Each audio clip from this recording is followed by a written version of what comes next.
This is a Western New York Bigfoot Investigation Group podcast. This podcast is for entertainment and educational purposes. It contains few facts, little wisdom, and no epiphanies. It is merely the opinions, guesses, and hypotheses of the host.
All right. Well, welcome everybody to Western New York Bigfoot Investigation Group presents the Hominin X inquiry. I'm Joe, aka Sat Squatch. You know me. You know me. And I know you. And so welcome everybody who's starting to show up. And so, without further ado, to get this random stream of consciousness that I call a show going, we'll say hello to the people that are popping into the chat. And of course, everything's back to normal. We got Grasshopper was in first. Hello, Grasshopper. There's Brent the Tall Ones. All right. Woo. Joe Dryden standing by. That's good. Thank you, Joe. Hello, Sharon. How you doing? Danny Staten. Yes, greetings from South Carolina. Well, greetings from New York, Danny. Mr. Lee 3PO. Hello, sir. How you doing? Hey, we got why do I always want to start out with AKA? Helton, AKA Faster Man.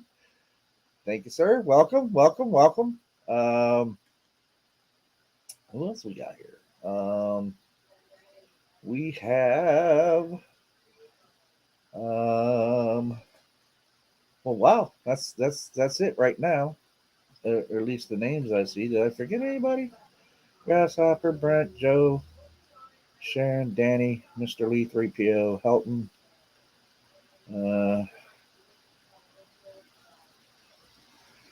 Helton.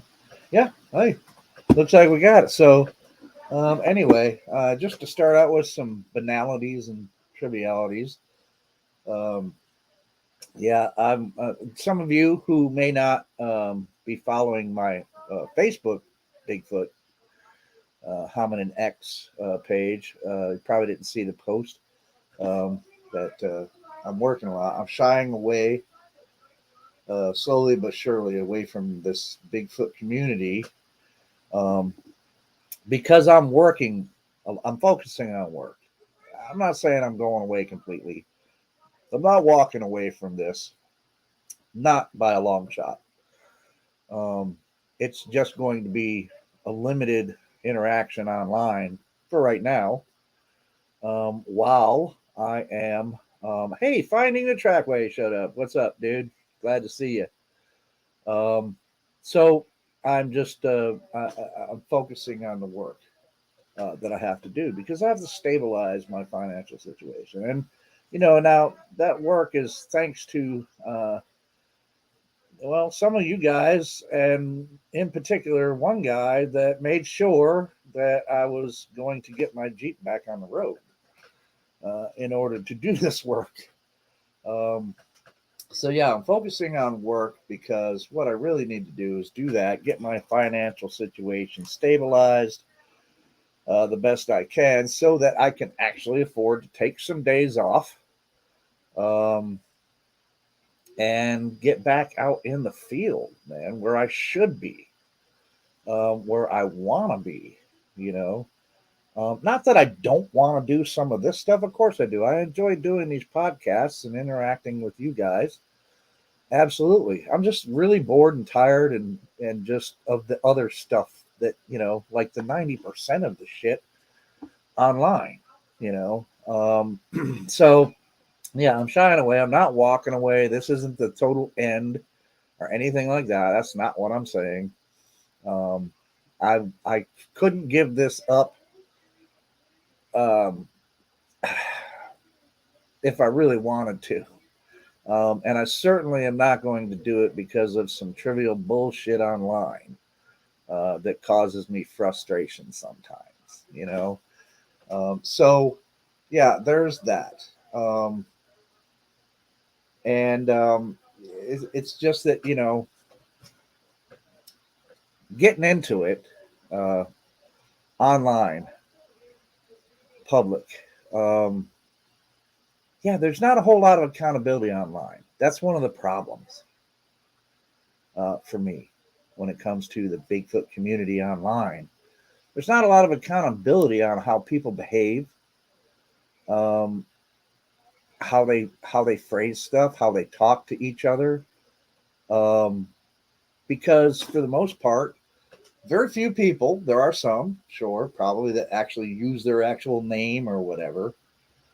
But very few people actually are using, they're using an avatar. It's not really their face. They're using a handle, and so they don't really have any accountability to worry about what they say, how they say it to somebody, and etc. And it's just the public is different, man. I'm telling you, at least in my experience, the public is totally different. I have so many better interactions out in public um, than I've had online with, again, about probably 90% of the things I say online. You know, and I think that's because out in public, you're actually face to face with a person, somebody that has emotions and feelings and just like you do. And there's some accountability there. Now, I'm not saying that you're not going to meet an asshole every now and then in public. So far, I have not. Um, but in public and in general, yes, I meet some people that obviously they're pretty immersed into the whole Bigfoot community online. Um, and they have some pretty fantastical stuff. But even then, it's easier to talk to those people than online. And mostly, but I do it mostly in the same way that I do online. Even if they tell me something is just extremely fantastical, it's not like online where somebody, and we have it on both sides of the fence, folks. It's not where somebody will be like, "Oh, that's stupid," blah blah blah. I will be diplomatic about it, and even if I can't really believe what they're saying or I find it to be too fantastical, I will simply be diplomatic and smile and say, that's pretty interesting. That's not been my experience, but um, good luck with your experiences out there. Now, by and large, I actually in public, I'm actually meeting more people that are into the Bigfoot thing. Right? They don't have any biases really, um, and really, my interactions with them are just simply out of curiosity because of the Jeep. Right? They see this Jeep driving around, Bigfoot search vehicle, official Bigfoot search vehicle, etc. and they want to know out of curiosity. And some of them might even be like, let's see if this guy is crazy or if there's really something to this, right?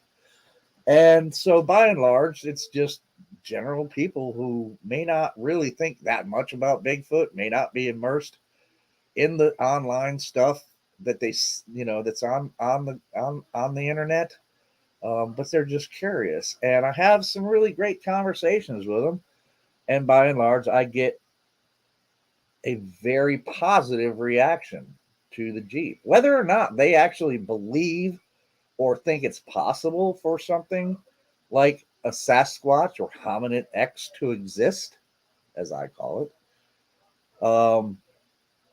By and large, they're still interested, and I don't get any of that negativity, right? Even if they don't believe, right, that something like that is possible, right? Um, more than ever, or more than not, I get lots of honks and waves and like thumbs up and stuff when people see the Jeep. And you know, they more or less want to ask questions. Um, some of which I can provide answers to. Some I have to be honest and go, well, I don't know. I just don't know. Now, when I talk to people online, I don't offer up my encounter just off out of hand. I will, if they directly ask me, about it. Um, and by and large, I do get it a lot. Of course, that's one of the first questions that they ask, is, "Have you ever seen one?" Well, if you're going to ask me directly of the encounter, and that's it. Now, they can either believe it or not, of course, and but most people, they're not like, I don't believe that. Most people will be like, whether they do or not. And if they don't say that. They're like, okay. Um, some people will be like, wow, that's amazing. That's amazing. Good luck. I hope you get some actual proof. And I'm like, well, thank you. Um, it's like the other day, the lady, I put a post on it. Again, some of you may have missed it because it was on my page. Maybe some of you don't follow the actual Facebook page and you're only subscribed here. But a lady pulled in next to me as I'm sitting in the McDonald's parking lot waiting for an order to come through. She pulls in the spot next to me. She gets out of her car. And before she walks into McDonald's, she comes over to the Jeep and she says, I don't mean to bother you, which of course for me, it's not a bother. She's not bothering me. She's like, I don't want to bother you, but I just wanted to tell you that I really love your Jeep. And I'm like, well, thank you. Thank you. And she's like, I see it driving around. I see it, or no, she didn't. She said, I see it around all the time. And I just really love it. And I was hoping that someday I can get a picture of it. And I'm like, feel free. Take all the pictures you want. Anytime you see the Jeep sitting, go ahead. Take some pictures of it. That's fine with me. So that's the kind of interactions. I get more positive interactions in public from both sides. People that may be like, yeah, I think there could be something out there, and people who are like, nah, that can't exist. I still get more positive reactions about the Bigfoot thing in public than I do online. And they're never the most negative thing that I ever got. And it wasn't really that negative, right? It was just a tongue in cheek kind of funny moment. And I think I've mentioned it before. Um, some guy in a pickup truck with a big uh, Bills banner in his back window of the pickup truck, one of them see through banners, Bills. He says to me, he says, with a smile, he says, Bigfoot's not real. And I said, well, neither are the chances for the Bills to ever win a Super Bowl either, but we root for them. And he just kind of smiled and laughed. And that was the end of it, right? It was like, yeah, okay, you got me. But that's about the only negative. I've never had somebody go just outright like, no, they don't exist, you know. Never had that happen in public. Even if there are people out in public, of course, that do, that are like that. They don't exist. I don't meet those people. They don't generally, um, come up to the Jeep, right? The people that are going to react to the Jeep are the people that, whether they believe it's real or not, they're curious. They're very curious, and so you know that's the great thing, and that is the difference between online and public interactions, man. People online, they can just be mean, cruel, nasty, and they don't have to worry about any accountability for the way they act, right? Um, and you're going to have that. Um, Out in public, you don't. At least that's not been my experience. Let me just clarify on that.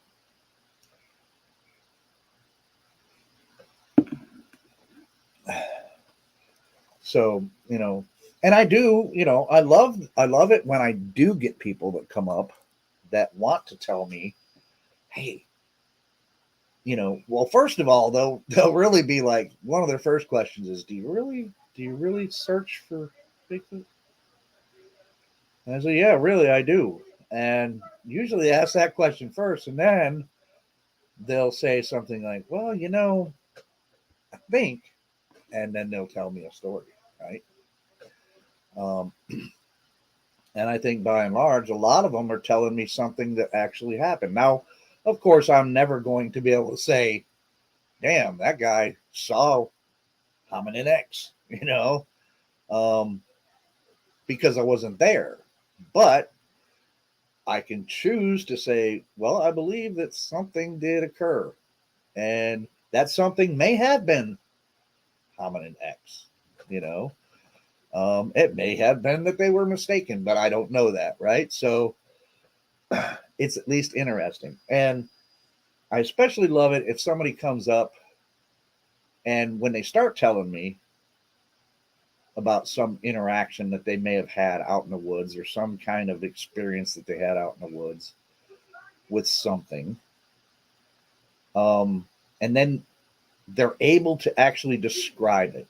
And then they describe something that is incredibly similar to that. I find that amazingly, amazingly interesting because these are people that they're not online, right? They may have never told anybody else besides me, right, about what they saw. And so I find that incredibly interesting. And I have had at least a few people, not an overwhelming majority. Most of them, they can't really describe it other than, hey, it was big, or mostly the word that is used is huge. It was huge, looked like it was covered with hair, and it was running pretty fast, or whatever, you know. They can't really give you facial features or anything like that, but you know, I get a lot of that, which, hey, you got a chance there. It either was a Sasquatch, Hominin X, or it was not.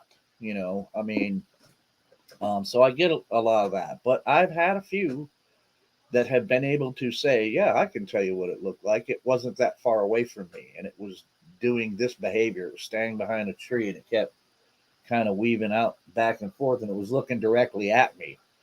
And when I say, well, can you describe what it looked like? And then they start describing something that is not exactly that, but very, very similar to that. And I find that pretty interesting. Um, and it helps me with kind of figuring out what's going on with what happened to me. So, not that um, it further enforces in my mind what I encountered out there. Um, and if you want to describe that or name it, any of the indigenous uh, people's names for it, fine. If you want to call it a wood booger, whatever, that's what you can call it. I've chosen Hominin X because I don't really know what it is.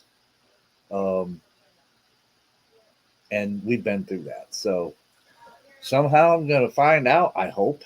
And that's what it's all about slowly but surely shying away from a lot of the online stuff. Now, I'll still be online somewhat, of course. I probably won't be doing a lot of podcasts unless I have something interesting to talk about. And better yet, something to show you, which is really what I want to do. And that's why I want to get back out in the field, man, because that's where it's at, dude. It's in the field. It's not online. It is not online. It's in the field. That's where the work needs to be done. That's where the work is. That's where the answers are. It's out in the field. And so that's why I have to concentrate on work, push this to the side somewhat, and only do it like, I mean, if somebody invites me onto their podcast, if it's a time that I can, then yeah, I'll probably pop in here and there on somebody's podcast if I'm invited. Um, and like I said, I may do again a random one if I have something um, interesting to talk about in the interim between, you know, um, getting my finances stable and getting back out in the field. Once I'm back out in the field, man, when I have something interesting to show you, yeah, damn sure there's going to be brought to your attention. And hopefully, when I get back out in the field, hopefully that's going to include a lot of collaboration with people like Steve Cole's Squatch Detective and Mike Hann from Tactical Bigfoot Research, because those are two guys that I trust implicitly to be objective and level headed and honest about the research. And it's damn fun to go out with them, you know? So, yeah, hopefully I'll be doing a lot of interacting with them and collaboration with them. Probably Mike more than Steve, but that's only because Mike lives closer to me than Steve does. But I'm hoping to get out around Steve because I think Adirondacks definitely is a place where you probably have more of a chance of finding, I think if there is a population of Hominin X in New York, they're going to be in the really mountainous areas. And in the Adirondacks, I think they're going to be more there than anywhere else, even in the Alleghenies or the Catskills. Catskills I'm not familiar with because I've never been to the Catskills. I've been to the Alleghenies and I've been to the Adirondacks. Now, I think there's actually more probably, or there's more of a chance, I should say, in the Adirondacks of coming up with some kind of evidence or having an encounter than out in the Alleghenies. Now, I had that one. Who knows if I'll ever have another one there? I have no idea why he was in that area other than, why was he in that area in the first place? Now, I know why he probably was stalking that deer. He was hungry. Was there more than one of him out there doing that? I don't know. Never will know that at all, unless I witness it someday. But anyway, so when I get out in the field, that's where I want to collaborate with those people that I trust. And it, like I said, it's also because it's a lot of damn fun. It's not just all just serious. Well, we got to get answers to this. There's some fun going on too. And man, if you're not having fun while you're out there doing it, then why are you doing it? Let's see. There are some more people that showed up. Former Everything, hello, you showed up. Thank you, Cindy Finn. Did I say Cindy before? Hi, Cindy. No, anyway, Mike S. I see showed up. Hello, Mike. welcome. Glad you're here. Um, Jen, my dear, how are you? Glad to see you. Donald Fuller's in the chat. Hey, Donald, what's going on, my man? All right. Raptor Crazy, welcome. So and hopefully, like I said, you know, once I get out in the field with these guys and collaborate with them, I'll have more things of interest to put up. Um, and who knows? Hopefully, you know, I have something to show you too. I mean, yeah, when I get out, I mean, I'm damn sure I'm going to be filming stuff and I'm going to be presenting it and showing you the, I don't know, the process, the adventure, whatever. And we can talk about it, but hopefully there's also going to be shit in there that we can show you. Things like tracks, actual tracks, or some other evidence, that we can say, well, that fits the definition of what I say evidence is, right? And I'm not going to go into it. You all know what my definition, and it's not my definition, it is a definition that has already been established about what evidence is. And hopefully I'll be able to bring that to you, you know, um, and have it for myself. That's the one important thing for me too. And I don't mean to sound like I feel like I'm more important than you guys. I'm not. Um, I need that for myself. I need that for myself, and I want to show you guys that too. You know, so that's what that's all about, man. And I am going to go ahead since I want to. Oh yeah. So again, this may be the last podcast tonight for a little while. It's not the last ever, of course. And so I'm actually going to put the link in the chat and paste and click. And if anybody wants to jump on and talk about stuff on this podcast with me, feel free to hit that button and you can join. And of course, the way Mogs always describes it, if you don't want to be on camera, hit stop cam, and there you go, right? Oh, and by the way, when I say that I'm not going to be paying attention to the online stuff, that doesn't mean all of it, right? I'm still going to be watching Steve's show, Jeff's show, Nikki's show. I'm still going to be looking at the stuff that Brent puts out. I'm still going to be watching This Week in Bigfoot by Clark. So those things, yeah, I'm still going to be interested in those. It's not going to be real interested in 90% of the other bullshit that's out there. And because I've gotten to the point where it's not worth me commenting. It just really isn't. No matter how diplomatic I want to be, how logical I try to be, there's just no. I don't see any sense in commenting on most of it anymore. And that's because, again, the difference between online and public. Online, you always end up with ad hominem attacks from people that you don't agree with, or even if you're being diplomatic about it and just asking simple questions like, well, how do you know that? Just that's all I'm asking. How do you know that? How do you know what you're saying? How can you show me that what you're saying is actually fact? And then people want to go to ad hominem attacks on your character, right? That have nothing to do with the subject whatsoever. People out in public don't do that.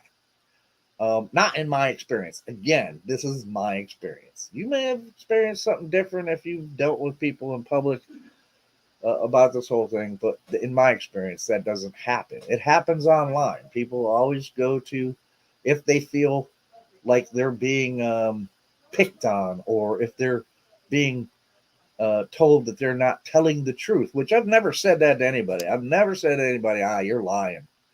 I always just simply ask, how do you know what you know? Show me how you know what you know so that I can know it too. But you got to come with some pretty good evidence, man. You can't just be putting in, Bigfoot of the gaps over something you don't really actually know the answer to. And since you don't know that answer, well, therefore, Bigfoot, you know. And those people are going to jump on the ad hominem attacks on you. Oh, you don't know nothing. You're stupid. All you do is sit behind a keyboard, which they don't know any of this about you, right? But they just assume, oh, you're just a keyboard warrior. You don't know anything except for look at Bigfoot online and you tell us that we're stupid. Well, first of all, I've never told anybody they were stupid. Well, except for flat earthers. Sorry. I'm sorry. But that's pretty much the dumbest thing I've ever heard in my life. Anyway, we're not going into that. This is not about that. But you know what I'm saying. Ad hominem attacks online all the time. And it's amazing to me the kind of shit that goes on. Really. The word battles and just, and it's like, I don't feel like I have time for that anymore, man. Because it's really not getting me anywhere, right? All it's doing is just causing frustration sometimes, and it's just, it's not worth it, man. It's not worth it. Those kind of arguments are just, they're non-productive at all. Donald, you're being swayed to a flat earth. Okay, well, yeah, all right. Okay, that's okay. Um,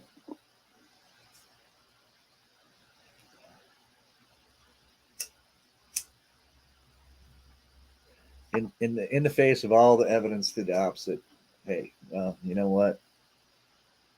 That's your choice, man. Cindy, don't faint. Don't faint, Cindy. Somebody get Cindy some smelling salts.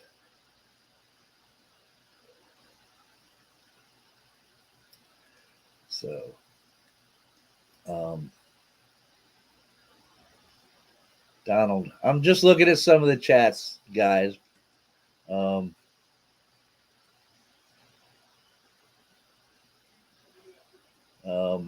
Donald says, I like Brendan's or Carp's This Week in Bigfoot. Yeah, it's pretty popular. I like it. I like it.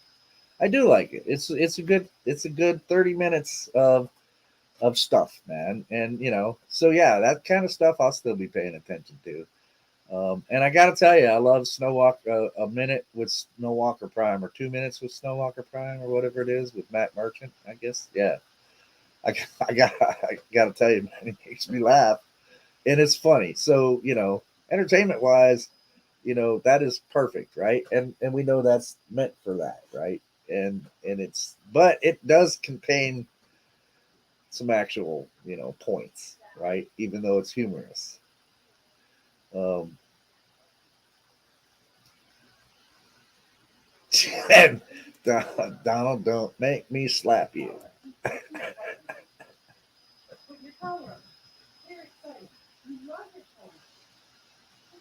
What's that? Lockbeard says, this is funny. I like some of the funny comments.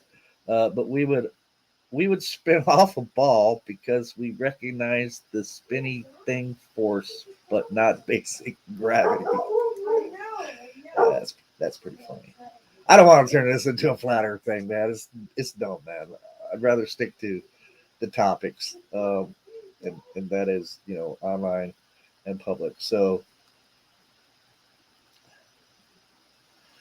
Donald says, I'll ask you one more time. I didn't know you asked me originally, man. Sorry. It does help if you put things in caps. Uh, Joe, I'll ask you one more time. Are you attending Steve's October outing? I don't know yet, but I am definitely going to hopefully um, make a great effort of doing it. I really want to say yes, come hell or high water, but I have to see. I don't know exactly when it's going to be yet. I got to work out. Steve will probably tell me all that stuff. Um, he'll probably message me and let me know all the details of it when he knows all the details of it or whatever. And but yeah, I mean, I am definitely keen on doing that, Donald. Definitely. Um, I'm gonna try to make it happen somehow because I've got to get up with Steve, man.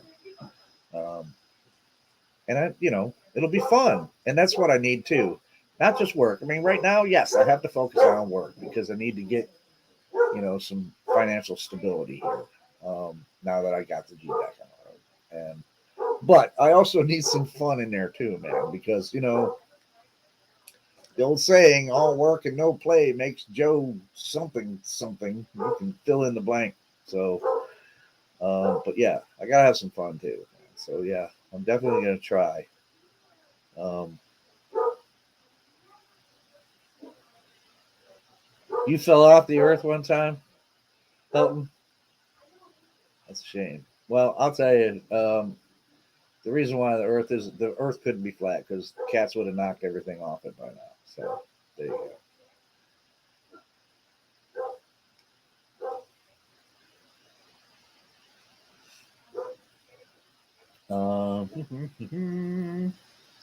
Guys, that is pretty interesting. I was unaware of the number of unmarked cemetery. Huh? What's this, grass? That is pretty interesting. I was unaware of the number of unmarked cemeteries until recently. Yeah, it's kind of weird how you run across some of that stuff sometimes. I ran in, actually, Molly and I came across an old cemetery. This was when we still lived in Virginia. And we were hiking this trail, which, not to go into a long story, it was a hell of a lot longer trail than what we were led to believe. And But we ended up coming across this old cemetery in the middle of nowhere in the woods. And actually, I had come to find out that the manager of my current job at that time, which was giving tours in Skyline Caverns, his father was actually one of the people who um, was part of an effort to redo the cemetery. And so basically what they did was, of course, they didn't move any of the gravestones or anything like that or nothing, but they kind of cleaned it up a bit. They kind of put a, little rock thing, they kind of shaped it up a bit and restored it in a way. Right. So it was pretty cool, but it's amazing. Like nobody knows that graveyard is there except for, his father knew, of course, and etc. And maybe some people that have ancestors buried there because every single one of those headstones was from the previous century. Not well, actually, the previous, like the 19th century. There weren't any, of course, 20th century um, grave markers in there. They were all from like the 1800s. Um, Well, that's not true. There may have been one or two that was the very early 1900s, but most of them dated from the 1800s. So that was pretty cool. You run across some of them. Um,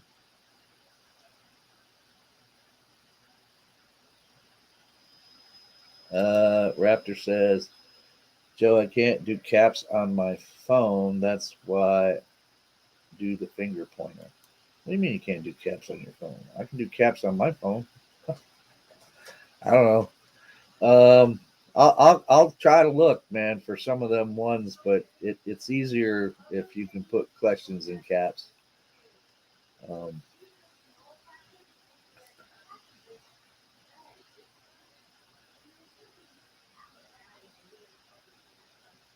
okay, we still got people discussing the flat Earth thing.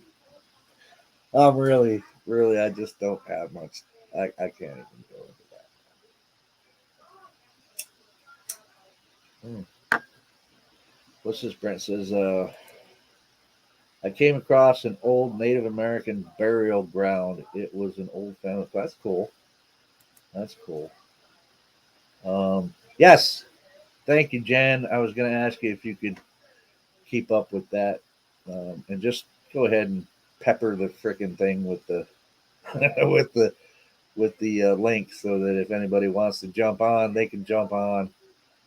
Um, um,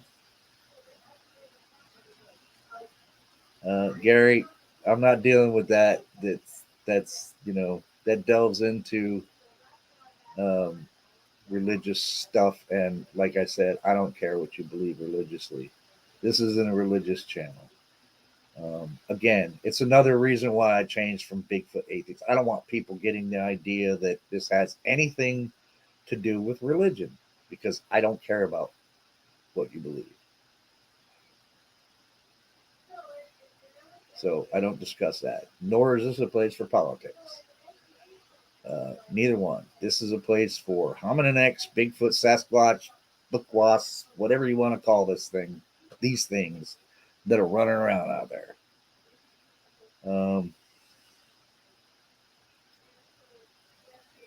so now that is cool, Graz. I don't know why we're getting into this discussion, but that's fine. I found the grave of my Revolutionary War ancestor on Find a Grave. That's pretty freaking cool, man. That's pretty cool.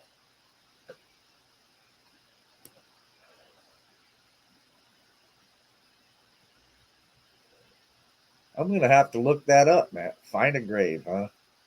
I'm gonna look that up. I'll Google that. I will Google that.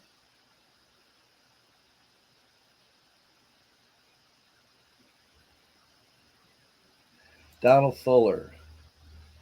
Brent, a place I used to hunt in my hometown had a mound that you could tell wasn't natural.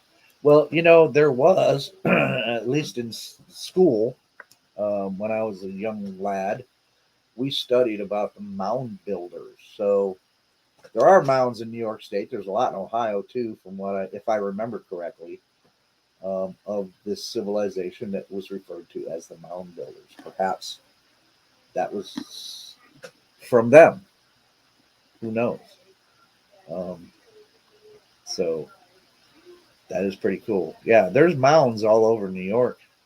I think there's more, if I remember correctly. I think there's maybe more in Ohio, but yeah, they're all over the place. The mound builders.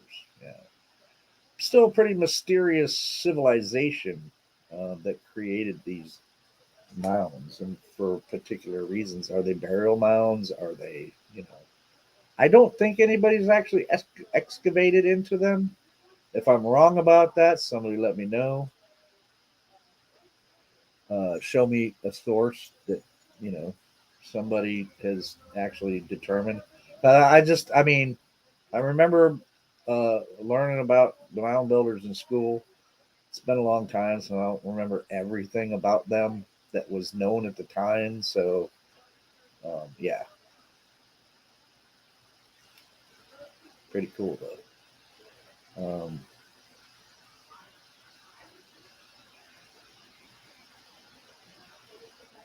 Cindy Finn says, so now I need to know how far the Revolutionary War went west. We were under France's rule.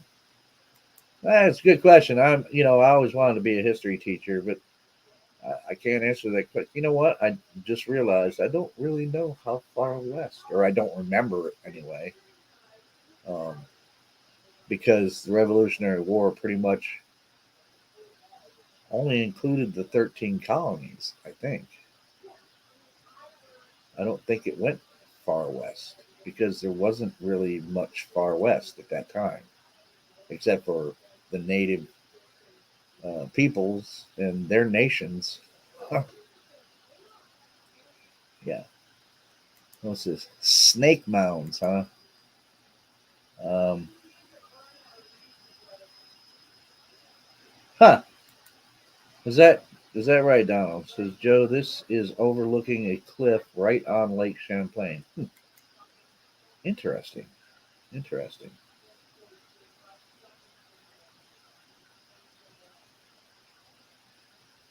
Grass says, I did my genealogy back to that Revolutionary War ancestor who was a scout for Washington. He came from London as an indentured servant and ran away for the war. Huh, that is pretty interesting.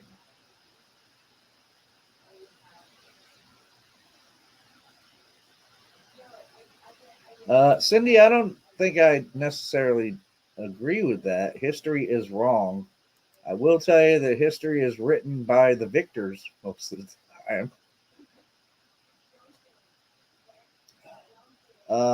Yes, there were the French and Indian Wars. Damn straight.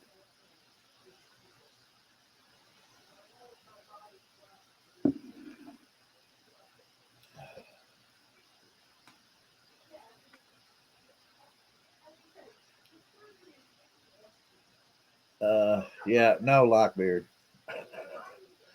Um, yeah. So that's pretty interesting. I don't really know.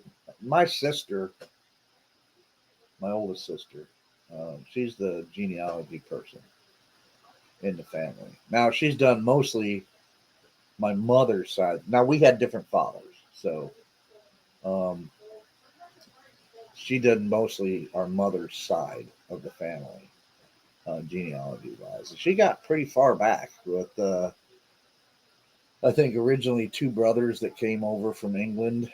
Um, and I only got back as far as right now because I do have another family member, Anne, who does genealogy on Snyder's side of the family.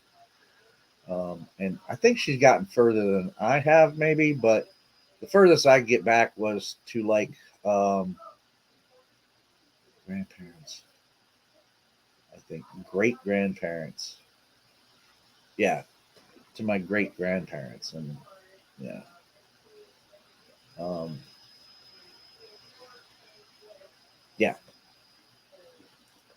So, but genealogy is kind of cool, man. Looking at your roots and your ancestors is kind of cool. Which kind of plays into it. I mean, I'm interested in all that kind of stuff going back, just who are the ancestors. That's why I'm interested in evolution. Who are the ancestors of us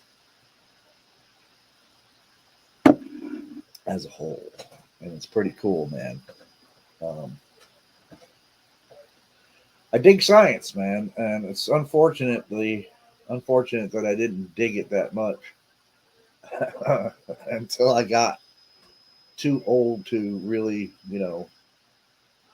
learn a whole lot. In other words, not that I can't learn it, but I don't. I got look.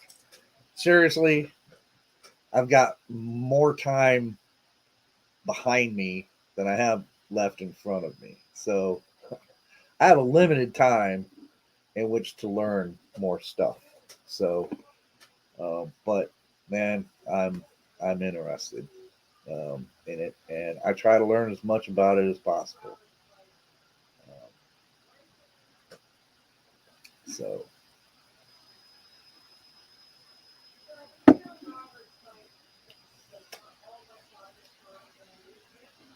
did I miss? Oh, there was something else. I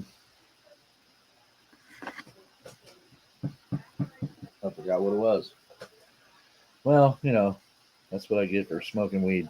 I don't know, or maybe it's just old age. I guess I tend to forget shit sometimes.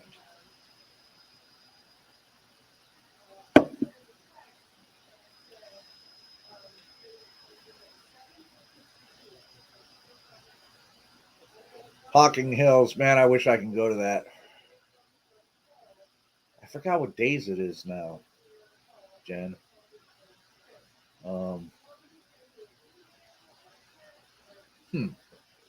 Yeah, I really wanted to go to that because, well, of course, because Steve's going to be speaking at it, and Mike's going to be there, um, and that's always going to be a draw for me if people that I trust and are going to, because I'm not a big conference guy, right? I'm really not. The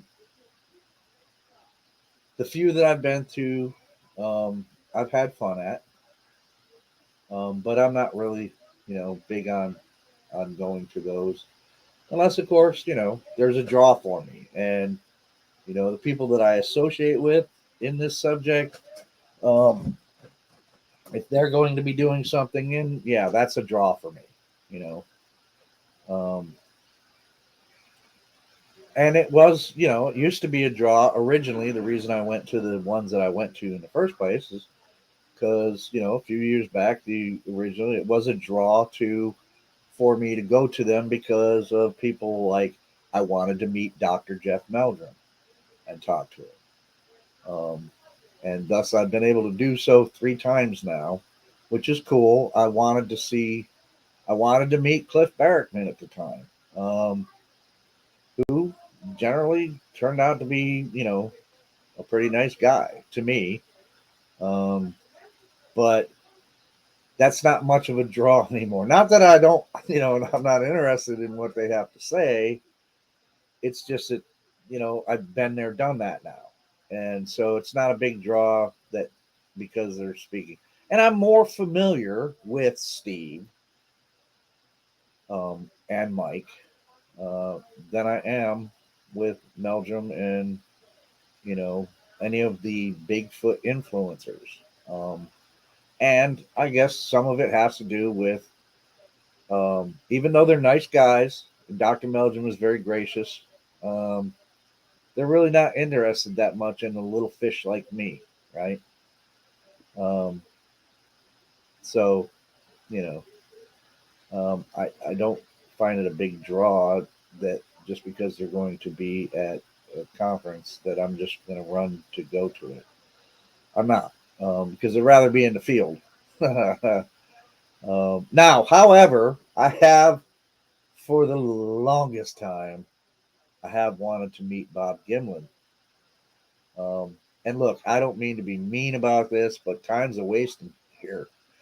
Um, man's a bit long in the tooth, guys, and don't nothing is ever a given. So we don't know how long he's going to be around.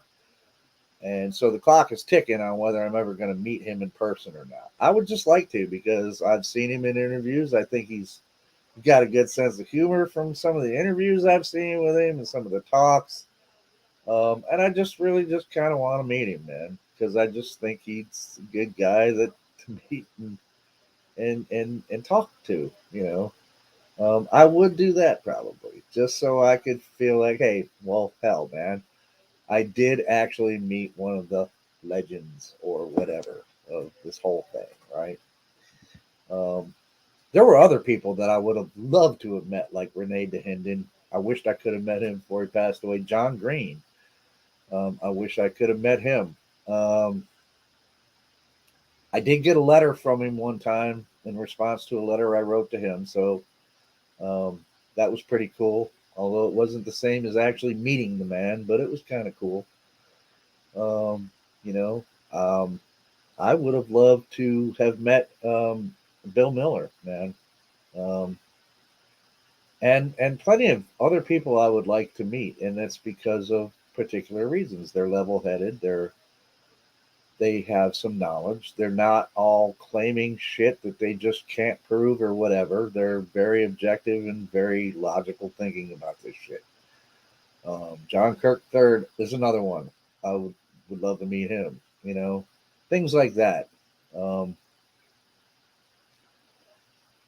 Now it depends on how far I have to travel. I mean, I would love to see those people, and of course, on a personal basis, distance of travel isn't really a concern because I wish I've seen them on screen, online a lot. Um, but I would still love to be able to travel to British Columbia to go see Leon and Thomas and those Book Lost crew guys. I would love to be able to go there and actually see them in person, and talk with them guys and hang out with them. Be kind of cool. Um, that whole trip there that, I guess Leon's going to try to be there. I think Thomas is, and Nikki's going. I mean, I would love to be able to get to that, but I can't. I can't. And I wish I could, but I can't. If I could, I'd be there in a heartbeat, man. No hesitation whatsoever. Because I think it's going to be a lot of fun.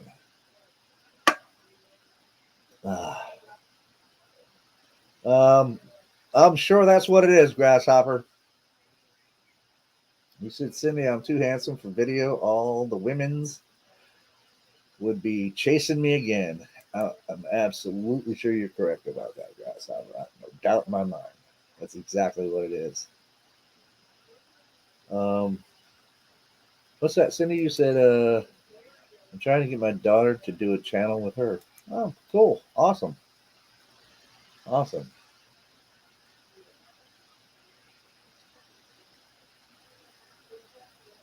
Oh, Jen, you're going to be there too? See? Yeah, see? So now you just made me even more depressed that I can't make it. No, I'm kidding. I wish I could. I hope you guys have a blast, man. I'm sure you will. I'm sure you'll have a blast. And who knows, man? Maybe, maybe you'll have something happen. Maybe somebody will come up with some kind of cool shit. I don't know. Maybe. Maybe. And maybe it'll just be a bunch of you got together, had a really great time, got to know each other better, and that's all. But that would be worth it, I mean, that in itself just makes it worth it to me, I think. What? Grasshopper said, notice I said again, and then Cindy replied, yeah, Grass, and they show their boobies. Boobies? Now, one time when I typed boobies into chat, they censored it. It went, I see any censoring here. You can say boobies here all you want, Cindy. Boobies. Oh, now Donald's talking about it's not my Jeep that I want, but it was a good deal. Did you get a Jeep? Did I miss that? I missed that comment. I'm looking for it, but I missed it. So, yeah, I thought the Jeep you wanted was mine, Donald. By the way, you kept trying to get me to sell mine. I can't do it. Of course not at this point. And probably not ever, because I love that Jeep. I love that Jeep. Absolutely. My wife says I love that Jeep more than I love her. That's not true. But that Jeep comes in a close second. Comes in a close second. Um, absolutely. I've been through a lot, me and that Jeep. Been through a lot. I've been into some areas in that Jeep that just you're not getting to other than by probably horse. There are other vehicles that just would not make it where that Jeep can go. So yes, that's why I will always be a Jeep man. In some sad day, when it comes time, and I actually have to retire this Jeep, um, my replacement will be another Jeep Wrangler. And of course, it will be adorned with the same shit that the current Jeep has. Official Bigfoot search vehicle. Damn straight. That's the other thing about the public is I don't have to be, I'm not like Molly is the only one. She's like, I'm embarrassed to be genius. I'm like, why? Because the public loves that Jeep, man. And I'm not self-conscious about it or anything. I'm not like worried about, man, if I put this on my Jeep, everybody's gonna think they're gonna laugh and think I'm crazy, or I don't think that at all. And I found the opposite is absolutely true. They don't think that kind of, and if like I said, if there's people that think it, they don't talk to me. The only ones that talk to me are just very positive, man. So, but yeah, um, always with the Jeep for me, man. I'm always gonna be a Jeep guy. I've never had a problem uh, getting anywhere with that 4-wheel drive, man. Um, oh, Donald, yeah. Oh, you mean about the comment? Boobies depends on the filter set by the channel. I don't know what I have it set on. Um, yeah, I don't know. Yeah, but I do know that I have on YouTube that I do have mostly these videos are set for not intended for children because I know me and I know my potty mouth sometimes. I can't help it. That's just part of my language. Um, I will let the F word fly quite often, you know, just in general. So, and no, I don't actually apologize for that. It's just me. Jen says, Joe, get with Mike or Steve and get your ass to Hawking Hills, damn it. Me, Trackway, BF Bud are going. What days are they, Jen? I forgot what day it is, what days they are. Isn't it later in the month? It's not like in the beginning of the month, right? Of August. I mean, I would love to go, but the thing is, I think Molly went to the first. I've been to one in Hawking Hills. I think that's all they've had so far is one. This is the second one. I don't. Anyway, I've been to one, and Molly went with me, and yeah, we had a good time. That was, I think, probably was that the first one that I went to that had Meldrum speaking or something. I forget which one had that had both Meldrum and Barrickman there, and I forgot whether it was the one in Pennsylvania or the one in Hawking Hills. Might have been Hawking Hills. I would love to go again, and I'm sure she might even want to go too. But the problem we have is we only have one vehicle. That's the Jeep. And I don't know what we would do with the dog. Now, we had a dog then, and we were able to bring the dog with us to Hawking Hills because we camped out there, right? And we were able to bring the dog with us. But no, no, we didn't bring the dog to the Hawking Hills one. I think we had her boarded. Um, but the Pennsylvania one, which was Bigfoot camping, is intense. Um, anyway, we there's logistics. I don't know. I mean, I want to go, and but I don't want to leave her out of it if she wanted to go. And I don't know if we could afford to board the dog. Anyway. Oh, August 4th. Oh, so it is the beginning of the month. Yeah, I don't think I can pull that off, Jen. Um, yeah, I just don't think I can pull that off. 4th. That's coming up pretty soon. What's today's date? The 14th now. Yeah. Well, if I do come, I'm gonna have to make it a surprise visit because I can't dedicate saying, yeah, I'm going right now. I'm sorry, I can't. I wish I could, but I can't say that right now. I cannot commit to it. If it so happens at the end of this month, I'm in a place where I can go, hell yeah, I can go. Then I'll probably go. But if not, well, I'll have to miss it. Sorry. Um, huh?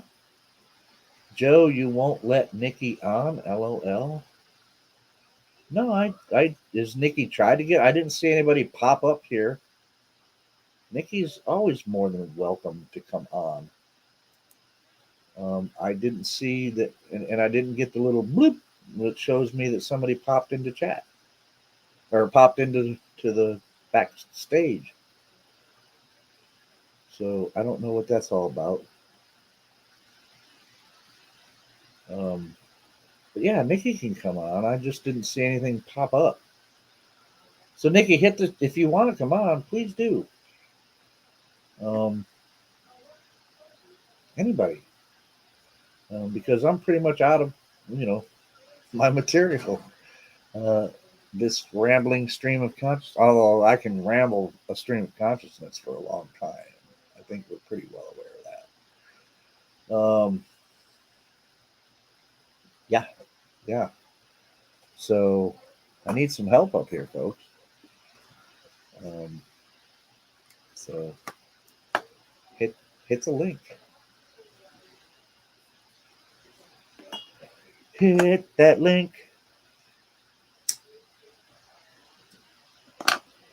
Yeah, I don't see her backstage at all. Sorry, I don't, because otherwise I'd have been clicking. Donald Fuller said, pretty sure she said she was in the back. Maybe she meant lurking. Oh, she just said, I need a few. You need a few minutes, a few drinks, a few. Okay, you need a few minutes. Okay, no problem.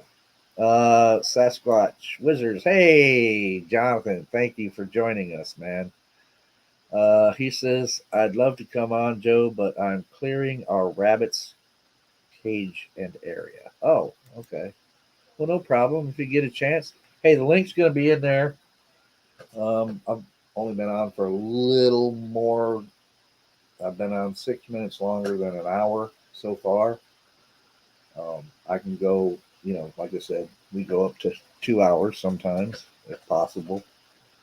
So we'll be here for hopefully another hour.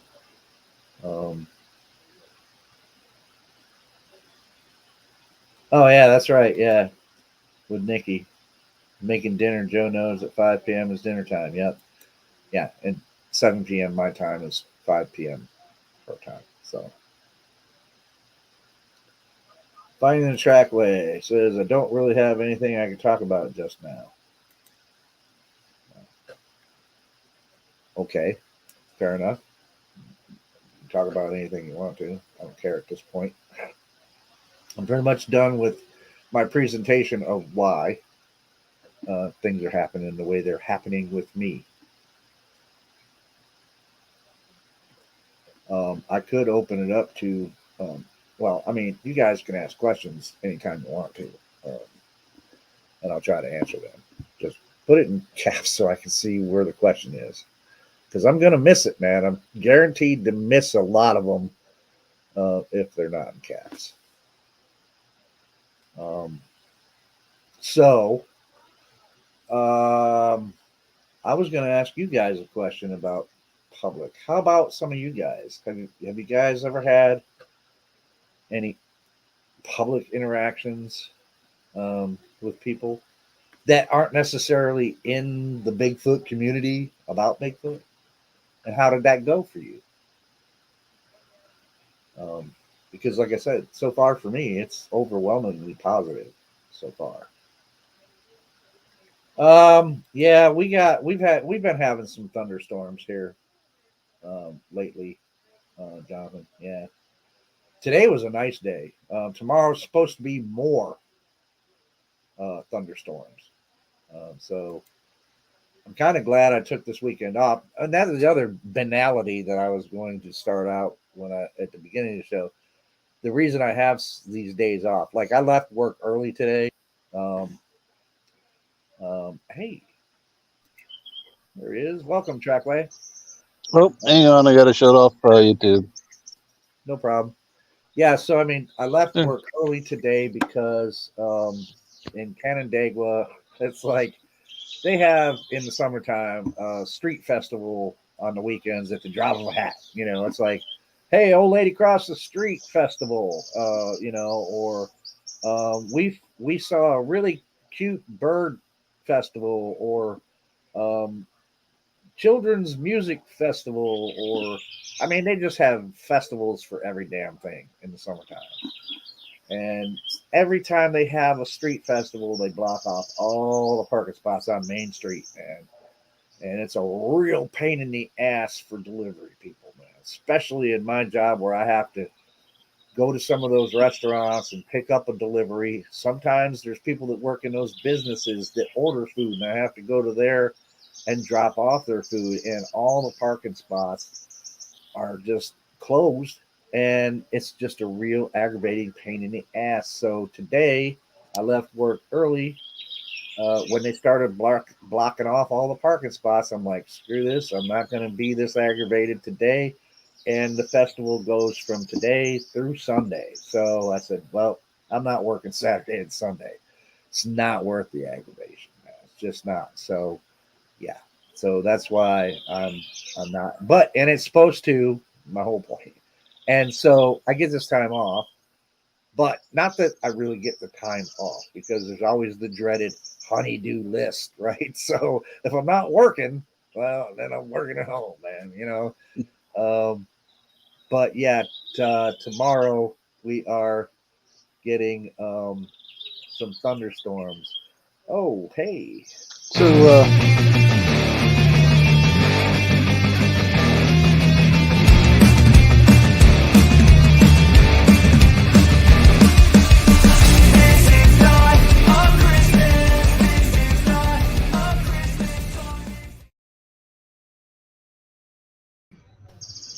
Yeah, I'm sorry, Trackway. I didn't mean to cut you off there. Just had to throw that up. I got to put that introduction though now to Sasquatch Secrets. Oh, yeah. I still changing stuff, man. It's everywhere. I had hairy man everywhere, so Yeah, it's like takes a while to get it all situated. But I'm listening. I was listening from the beginning, but 5 o'clock is when 4:30, 5 o'clock is when I start making dinner. So that's that's dinner time. yeah, for sure. so But Joe, you with your Jeep, have you ever had anybody like offer up their property or anything to you that come investigate it? I have not yet had somebody say, "Hey, man, can you come check this?" I have not had that happen yet. I mean, do you have that marked on your Jeep? That's a good idea. Somebody mentioned that. It may have been you. Uh, Uh, I'm thinking about putting it on the back window, and like, because on the back window of the Jeep, obviously everybody's seen on the back window of the Jeep. There's also the decal that says official Bigfoot search vehicle.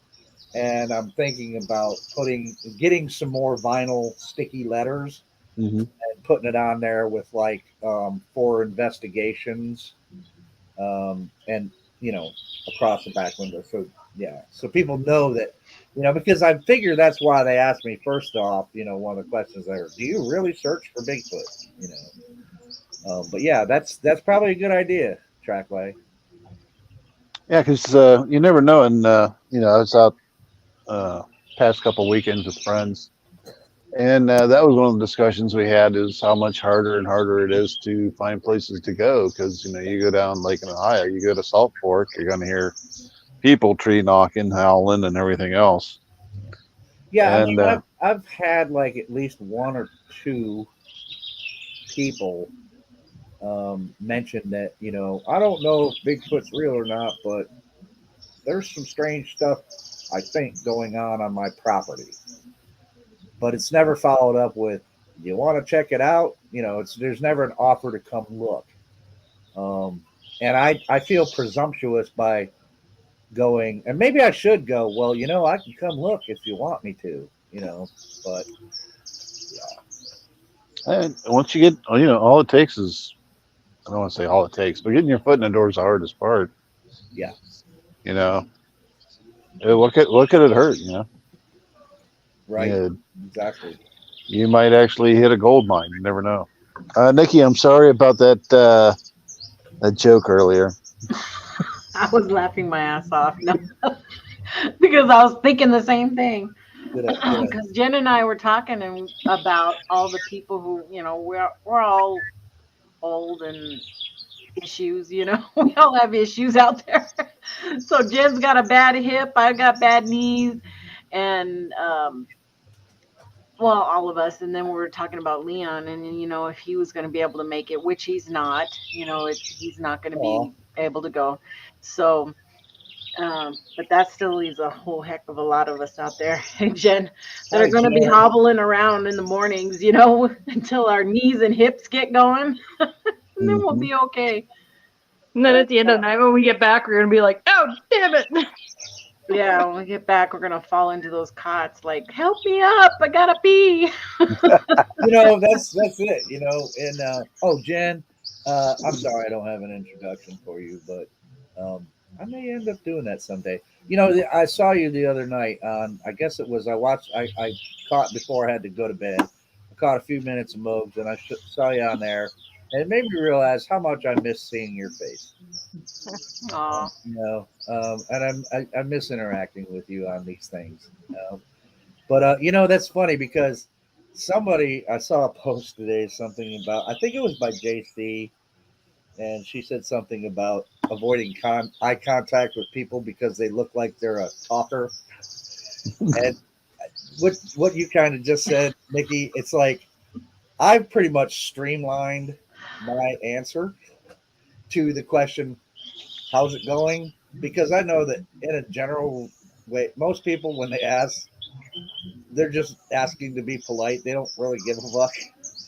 And they're not Right. prepared for not only finding out how it is going, but how everything is going. So I streamlined my answer to I'm older, more jaded, grumpier, and I have to pee a lot. So Hey, the that's truth it is the in a truth. nutshell. Okay, why do I not have? Nope. No lights are working. Mhm. Back Clay, are you in a bird sanctuary? I know. I was gonna ask Oh, that too. hang on. No, I'm back in the. Let me turn that off. That's the night noise. Oh, there it goes. Okay, there you go. The night noise. Night noise? What do you call a white noise machine? Oh, Oh, okay. oh. Okay. So I thought yeah, maybe I'm sitting you in. had a lot I'm of sitting in birds. the back. Maybe you raised birds or something. It reminded me of when I was in Puerto Rico. Man, I had a headache for 3 days straight when we got there because it is so noisy with animals. Really? Birds and frogs and insects, like constant, just that humming and buzzing and tweeting and chirping, and it was horrible. Yeah. Is that where you And had the Dracula deer too? had the what? The Dracula deers? Oh, no, Deers? that was in South Korea. Oh Oh, yeah. The Yeah. the the the The fang water deer. the fang deer. The Yeah. Oh fangs deer. man. Yeah. Yeah. Different No, place. nature's a So weird thing, man. Why it would a is. deer need tusks? Because that's really what they are, is they're Yeah, tusks. they're just little tusks. They're But not that big, but they yeah, still look like vampire deer. yep, vampire deer. Yep. He reminds me of Monty Python and the Vampire Bunny Rabbits. she's just a Benicula. rabbit.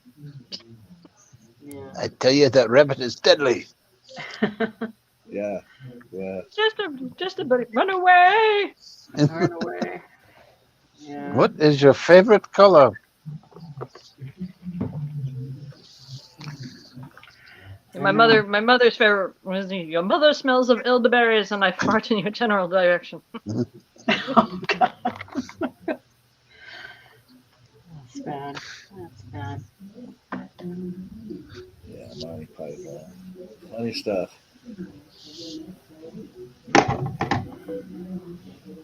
But what else? You were talking about something, and I was going to bring it up, but now I can't even think of it. I hope the TV's not too loud. My husband's like got it blasting in there. Nah, you're fine. Yeah. I'm amazed. I Yeah, really am amazed. I think I'm going to get some of those, the ones that cover your ear that are completely noise canceling, oh yeah. so I don't hear what's going on in the house. Hey, Eyes in the Woods. Hey, am I late? Hey. Depends. You're fashionably late. We like to say fashionably late. We So, stayed on just so you could come. exactly. Exactly. Oh, Yeah. God. No, I mean that's understandable, though, Nikki, that you forgot. Because I mean it's hard to keep up with my rambling stream of consciousness sometimes. From going out there to the kitchen to over here and setting, turning everything on. I'm like, oh, well, now I don't remember what I was gonna say. Well, you know, they say the memory. Well, we is only covered what, 30 Indian ago. mounds and what else? Yeah, I went to a lot of different topics. I Mhm. don't know. I think mostly it was because of all of us oldies. Well, We're how all gonna about have you, our Nikki? canes. Have you had much interaction with the general public? I'm not talking about people in the Bigfoot thing, but in general, people in public. Have you had much interaction with people not necessarily attached to the Bigfoot phenomenon? No, and I have stickers all over my car, on each side of my car, but I haven't had anybody, talk to me about it or Hmm. interact about it at all. So, very I can little. I can say from being single and dating, when this subject comes up, people either are like, "Oh, cool," and they want to ask questions and talk, and I don't hear from Yeah. some of them ever again. Yeah. Wow, this bitch is crazy. Yeah, but it's good to let the crazy flag fly early so they can go. Yeah, yeah, absolutely, man. Absolutely. I am a Let big them know proponent. now. I'm a big proponent of let your freak flag fly, man. Absolutely. Yeah, I'm into Bigfoot and this and that and the other thing. You down with that? No? Okay. Yeah, one of my husband's cousins just came and visited, and he's like, "So what do you do?" And I go, "I'm just a housewife. I don't do nothing but keep the house up and take care of the kids." And then I said, "And he goes, "You have a podcast? Just tell him." And I had to tell him, and he took it really interested. He seemed very interested, but I don't know if he subscribed or not. But we'll see if he did. I don't think he did. Yeah. I told him Hey, welcome, Jay Fritz. He probably said be more interested in the morning shows.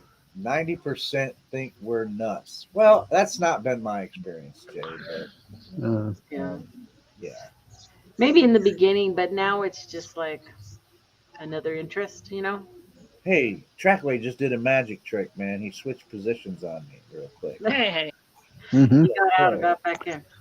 Yeah, keep an eye on me.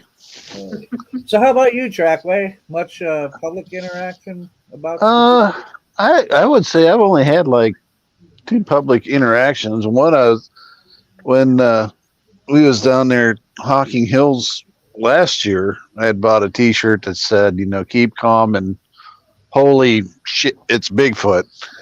And as I was driving down to West Virginia last weekend, I stopped real quick to run in the rest area, and everybody was like, "Oh, great shirt, love it, great shirt."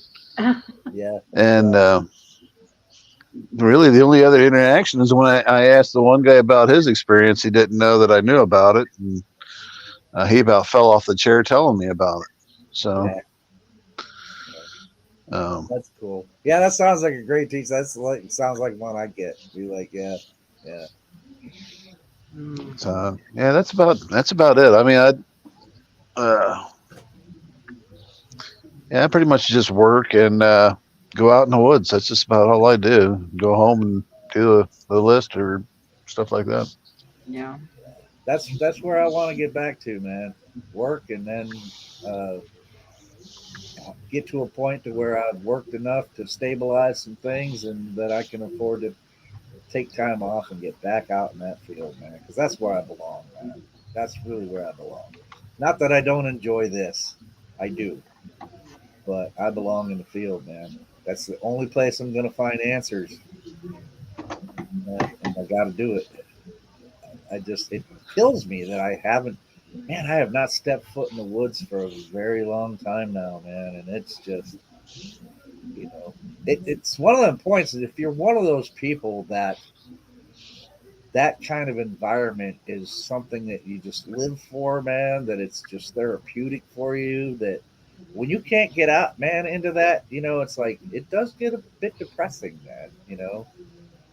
So I just got to try to keep thinking positively, Hmm. and going, you know what, I'm going to get there. I'm going to get there. It's not happening as quick as I want it to, but it will happen. um, Uh, have to.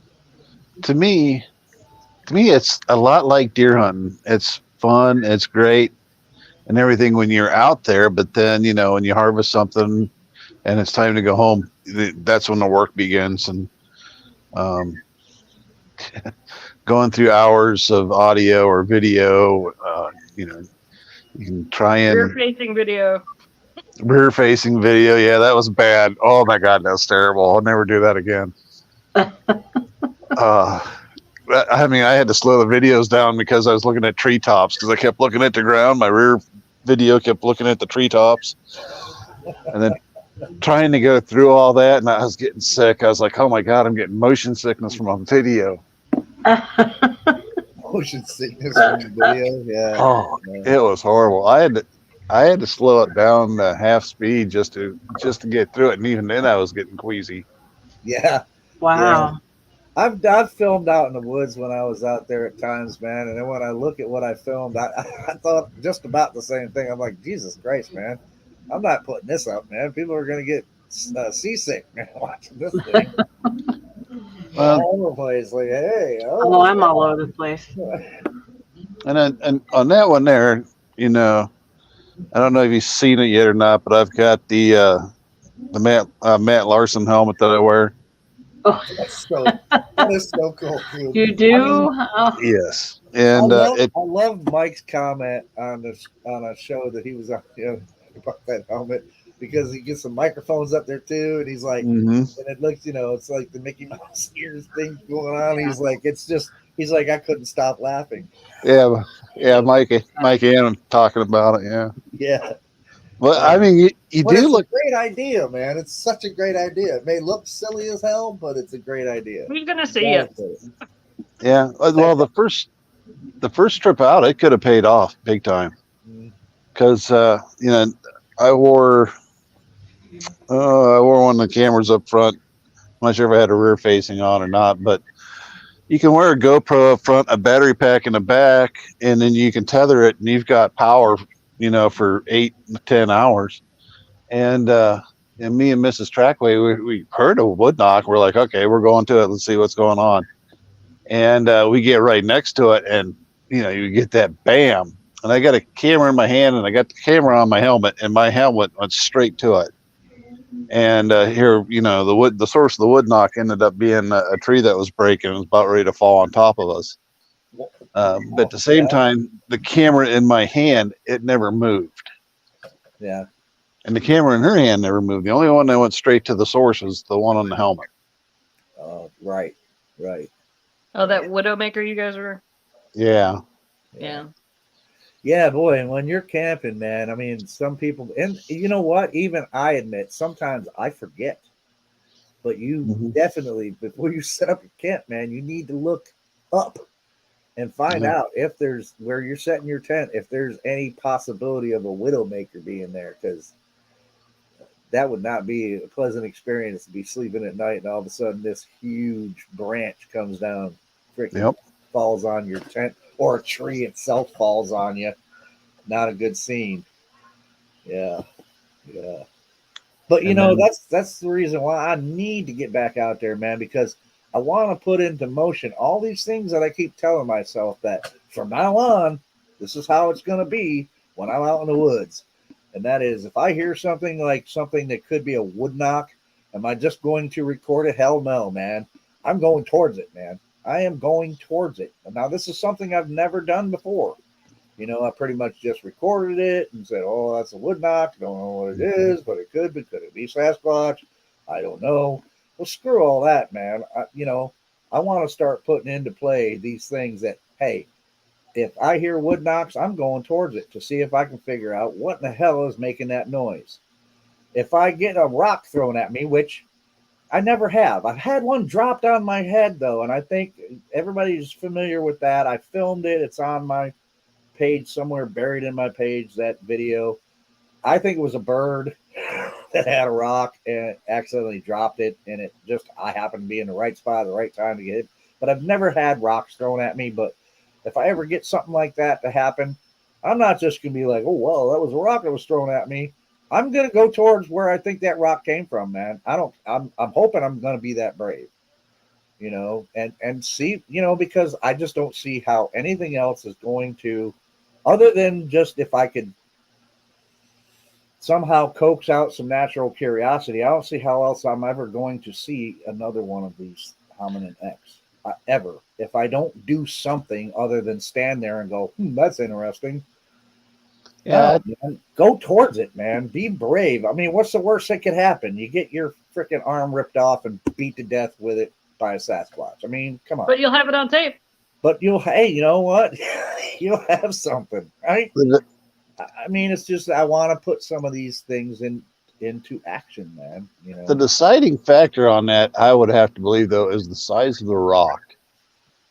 Because, if it's like a pebble or something goes flying by, that's one thing. But if, like, an 8-inch chunk of granite goes flying past your head, no. Yeah, I mean, yeah. I'd still be curious, man. I'd still want to know who the fuck threw that, because I want to know if it's a person. And why is there a person out in the woods chucking a piece of granite at me? Yeah. And if it's a Sasquatch, okay, so you're bigger than me. You're probably going to be able to kill me. But I get the feeling that if I did, the worst thing that's going to happen is they're going to move further and further away from me. They're not going to want me to see them, But, who knows? Maybe I will, My theory on the whole thing is little pebbles and stuff are more like did you notice it? Or I'm over here. And the big ones are go the hell away. Well, I agree that, bigger things that, seem to be more of an act of kind of like aggression. Almost that's more passive aggressiveness. They're not trying to hit you. They just come close to you. Yeah, those are probably ones that are like, they're wanting to see what reaction you're going to have, especially with the little ones. I think little ones are like, let's see how they react to this. Yeah, because I mean, like when reaction, let's try one a little bigger. Yeah, when we were in camp, we had those little nuts thrown into camp when we were cooking. Yeah, and they were in the trees, but they don't fall out of the trees vertically and come uphill and roll across the campsite. Right.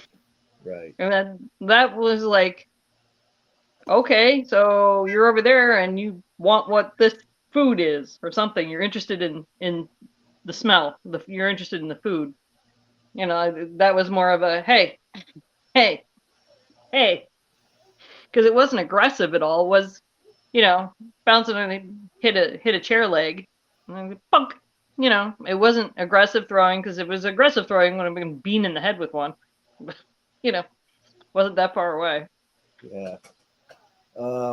Grasshopper. He says, take a shotgun with you. Well, Grass, the problem with that is that if it's not a specific hunting season, here in New York, you just really can't just go running around the woods with a gun, especially like a rifle or a shotgun or something like that, unless there's a specific hunting season going on. I mean, they don't just allow you to go around shooting whatever you want in the woods. And not to mention the fact that even if my life was in danger, if my life was in imminent danger and I did have a gun, I'd possibly maybe take a shot, but I really don't have an interest in shooting one.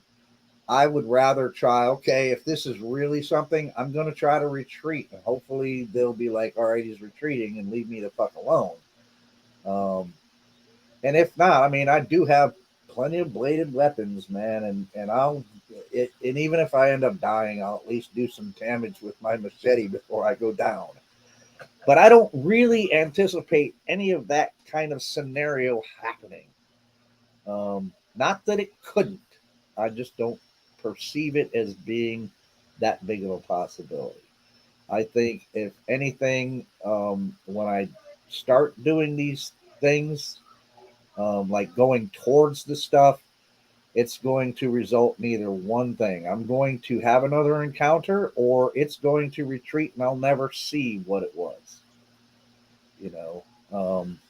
Because I really don't think they want that much interaction with us, which is why they throw rocks, possibly, because they don't want you. They don't want you around. That's no problem, you know. I mean, if I was a species living out there, filling a niche, having a good life, and I was familiar with human beings and what they do, I wouldn't want to be around you neither, or have you around me. You Raptor Crazy says, question I have is the rock throwing from Bigfoot was made up from TV shows and everything else. There's no actual proof, so because someone said Bigfoot throws rocks, it's real. Well, that's not it though, Raptor. I don't know. I don't think it's made up from TV shows. There have been people that have presented stuff that, well, okay, I can't say 100% that it was a Bigfoot, but they do know that it wasn't another person in the woods that could have possibly been throwing a rock. So, what can throw a rock besides a human being? Bears don't throw rocks, deer don't throw rocks. Only, things that are capable of picking up a rock and throwing it to throw a rock. So, yeah, you're not going to say, unless you see the Bigfoot, oh, Bigfoot threw that rock. And the people that I'm talking about aren't going to say, oh, that's definitely Bigfoot. But no, it's not just an actual made up thing, and it's a possibility. I mean, these are the things that you do have to think about. Now, maybe I can't say it for a fact, but it's a total possibility and a probability in my mind that Bigfoot would throw rocks. Other primates throw shit, man. Literally. I mean, so why wouldn't it be a thing that, Bigfoot could be throwing some rocks? Absolutely. Mm-hmm. You know, We just know that he's not throwing shoes. right. Right. It'd be some big shoes.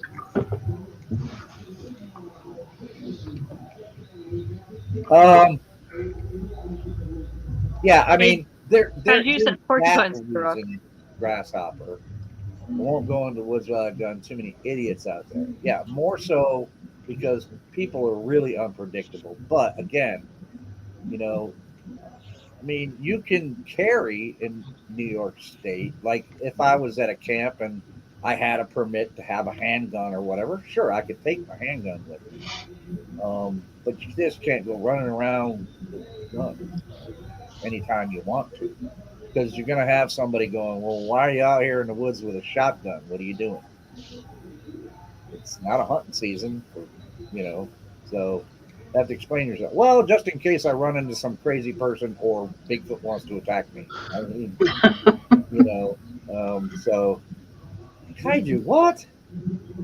Porcupines throw rocks. Now I'm gonna have to. I'm not saying that that's not possible. How is a porcupine throw rock? I think he's just joking. Oh, Then he said corned beef. sorry. Corned beef throws corned Right beef. over my head. Yeah. Right over my head. I said corned beef. Oh, you said corned beef first, And corned beef. Did I? and then Yeah. then he said corned beef throws corned beef. Alrighty then. Yes, long-bearded squirrels do be dropping stuff on your head. That's totally Mhm. different, though. I haven't seen a squirrel throw too far. Now they can throw somewhat, but not like a long distance. They are better at dropping shit on your head from a tree, because I've had that happen to me while I was squirrel hunting. Usually squirrels, they're taking, whatever mass crop they have, acorns or whatever, up to their nest. They're shucking it up at the nest. That's why you hear that. And then they're kicking the shell casings or whatever you want to call it out of the nest, and that's what you're hearing falling through the trees. Yeah. And that, from squirrels. Yeah. Yeah, I've had I did a lot of squirrel hunting when I was a kid, because it was one of my favorite things to do, really. Because I had a really neat. My very first rifle was a Marlin Glenfield bolt action 22 that my brother bought for me when I was old enough to own a gun and have a hunting license, and I got a small game license at first, of course. And so I did a lot of small game hunting, rabbits, squirrels, etc. And I loved hunting squirrels. It was quite a challenge sometimes, hunting squirrels. It's not as easy as some people think it may be. Joe, there's a bunch of well, there's one here of a squirrel that throws shit in this lady's back balcony. Yeah, Do you want me to send it to you or no? yeah. There you go. Well, I's videotaped those pine cones falling, making those sounds. Yeah.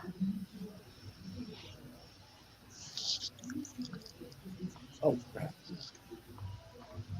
I just wanted, I don't know if I can show this, but I just wanted to, here we go again.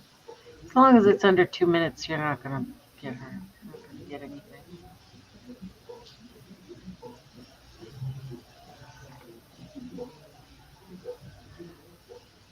That almost looks unreal. Right?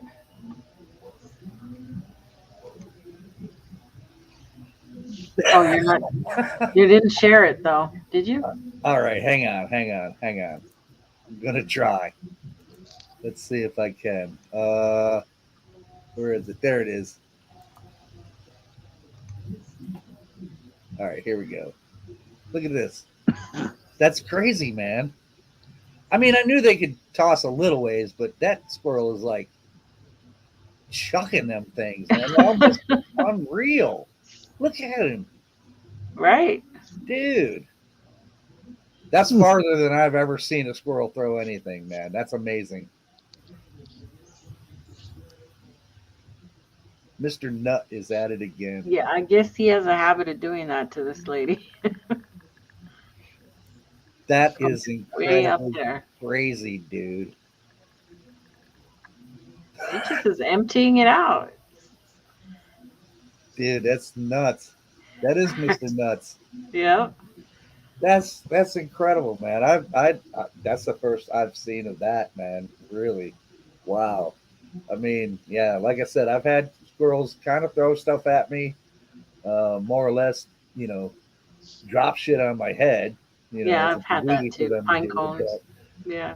that's like the Arnold Schwarzenegger of squirrels right there. That dude's like, And fast, just or flinging maybe a them. better analogy would be like a pitcher for some baseball team. He's get that squirrel on the Mets. Yeah. That's funny. That is funny. Yeah, grasshopper chirping little chits, tossing things at you. Yeah. Yeah. My dog has a running feud with a squirrel out in my backyard. Uh-oh. Yeah, she's determined to catch that thing, man. And Uh-huh. I don't know if she ever will, but she came close one day, man. That squirrel didn't know. Oh. And he barely, he or she, I don't know if it was a man, Uh-huh. but it barely made it to the tree, man. She was on it too, dude. Yeah, squirrel's not Man. paying enough attention, and she almost had it. And then it sat up in the trees, chirping at her, Yelling. Yelling at the yelling dog. at her, and she just stood there like, I'm gonna get you one day. I'm gonna get you one day. Our chocolate poodle, caught a bird. Yeah, my dog caught a bird too. I freaked Yeah, totally took out. off after it and pounced on it, and then went, now what do I do? Just looking around at everybody going, well, now what? Yeah. Yeah. Sometimes we get like these huge crows. I mean, in New York, man, I can't believe how big the freaking crows are here, but we got some huge crows here. And my dog used to be afraid of them, but now she realizes that if she runs at them, they're going to fly off. She's not afraid of them anymore. Mm-hmm. Oh. And we had like, I don't know, half a dozen of them. You might as well say it was a murder of crows that was perched on my fence in the backyard, and they were up there, and they were just clawing away. And she was looking, and I was like, I was like, "Go get them, Sally! Go get some crows!" And dude, she shot off after them. They all scattered. Yeah, She was walking around all proud, like, "Yeah, look at that! I scared them off." I did my job. Yeah, she'll never catch one of them things, but she has no fear of them now. She sees them on the fence, man, and she will go running. Get out of my yard, you damn crows! Yeah. That's why I like taking her. I like taking her camping with me. Hmm. She's an early warning system. Although, sometimes I worry too because I'm like, I hope she doesn't get too brave sometimes, because I don't want her running into an animal that could, just totally overpower her. Or a porcupine. Or porcupine, yeah. Now Yeah. I know that there's plenty of porcupines in New York State.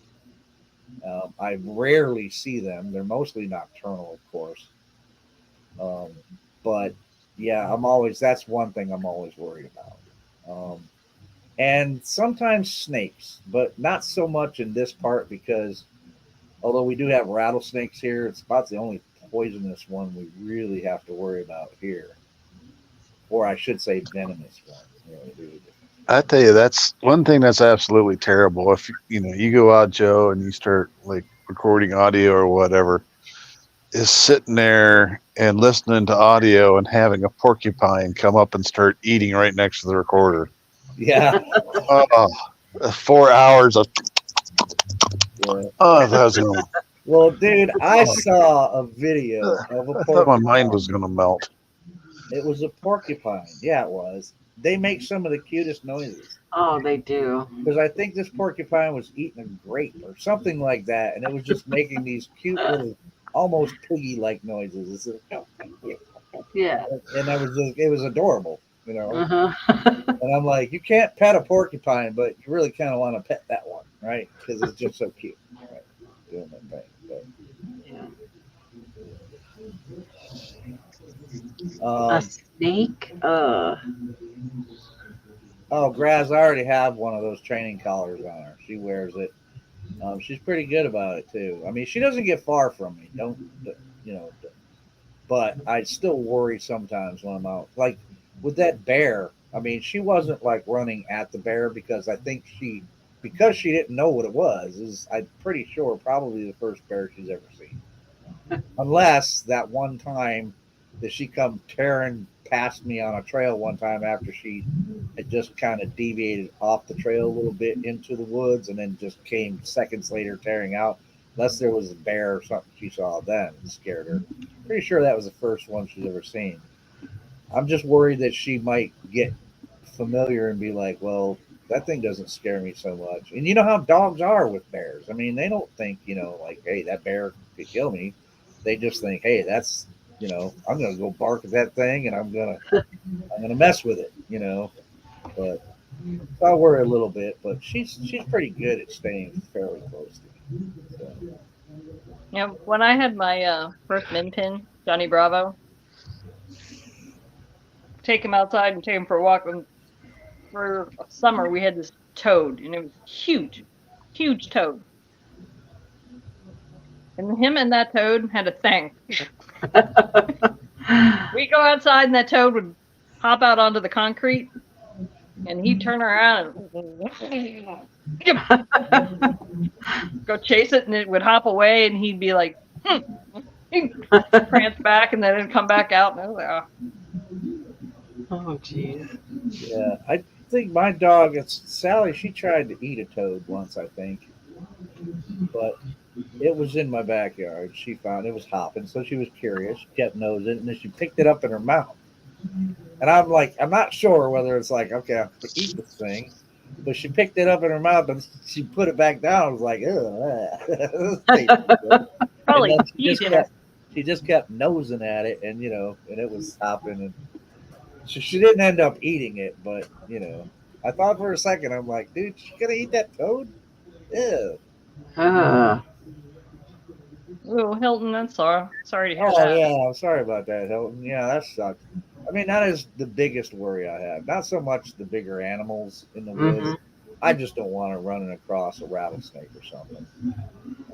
Fortunately, like I said, they're pretty rare in the area that I'm at right now. Although there are some areas where you might find, because we do have a place that's not too far from here. I grew up close to it called Rattlesnake Hill, and that's because there are rattlesnakes there. But and a lot of them. Mostly they're on the side. There's a side of the Rattlesnake Hill that's just like almost a sheer cliff, and really that's where the rattlesnakes hang out. Mostly is on that cliff side where the sun hits and they can warm themselves and things like that. But yeah, really that's what I worry about the most is really, yeah, porcupines and snakes. Those are the two things I don't want her dealing with. Oh, Nikki, did you tell Enzo about my shirt? Oh shoot, I forgot. I forgot to tell him. And we continued to talk after the show too. We were still talking about stuff.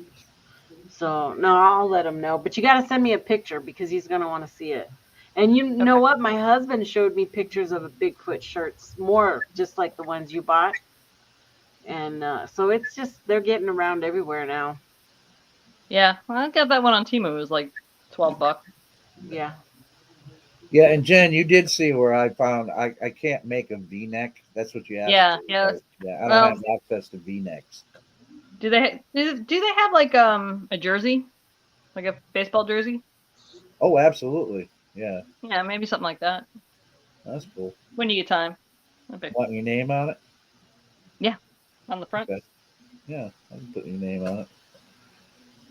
Put the logo on the back or something, and put your name on the front of it. Any particular colors? White and blue, white and black, white and something. I'll help. I'll go look at the store and see what their combinations are. Okay. Yeah. Cottonmouth. Ugly.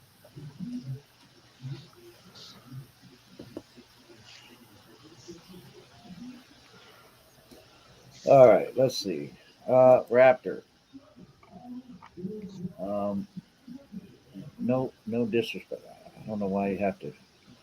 I don't take things disrespectfully unless you put them disrespectfully. But I've read a lot of old books. There's no reports of Bigfoot throwing rocks or doing tree structures, and then 70s and 80s shows they did. No proof. Well, it's not so much. I think sometimes you look at these things the wrong way. It's not that there is a total possibility. These things, from what I can observe, and so what I hypothesize is that from what I saw, this is a primate. Primates have particular behaviors that they share. So the possibility, and yeah, right, I won't accept that, you see a tree structure, oh, Bigfoot did that. No, I'm not going to just automatically assume that. Is it a possibility that they're going to be able to do something like that? Absolutely. There is a possibility. Didn't you say you thought maybe Rasta threw something because something hit a tree? Well, it could have been. Yeah, I mean, when it comes to I that know you didn't see it, but yeah. I did not see it. I just heard a noise that sounded something like that. I could find no evidence afterwards that there was anything that hit the tree, but that's what it sounded like. It could have been a noise that he made with his mouth, for all I know. Could have hit his chest. He could have done anything. It could have been.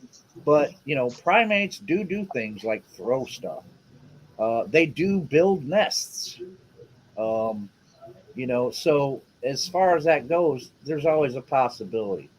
Nobody's saying, Raptor, that, well, some people are, but okay, those are people that I go, well, you're going to have to come up with something better before I go, hey, I'm walking out. Oh, my God, that's a Bigfoot structure. No, how? Prove it. Because that could be a bushcrafter, or it could just be natural occurrence. Show me some other evidence that goes along pointing to your conclusion that Bigfoot built that. And then, okay, is it a possibility that they're doing some of that stuff? Absolutely. Is there a possibility they're manipulating some of the foliage or whatever? Sure, there's a possibility. Yeah, you need proof to say definitely that in any particular instance that Bigfoot did this. You know, But just to throw it all away and say, well, they've never come up with any proof, blah, blah, blah. I think it's, I used to think that was all something that, came out with, that was kind of newish, with like Finding Bigfoot and some of the pop culture shows.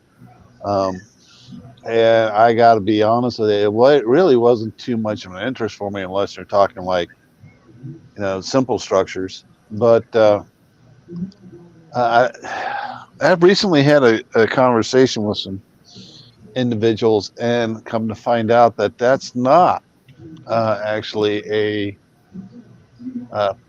it wasn't a recent pop culture thing to start, talk about the wood structures and stuff.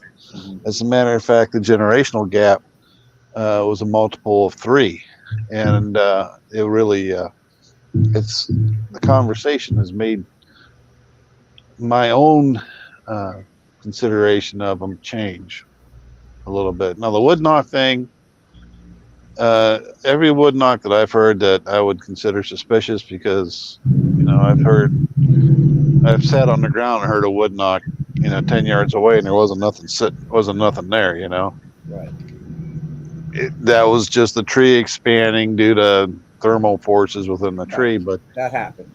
Yeah. It happens. Yeah.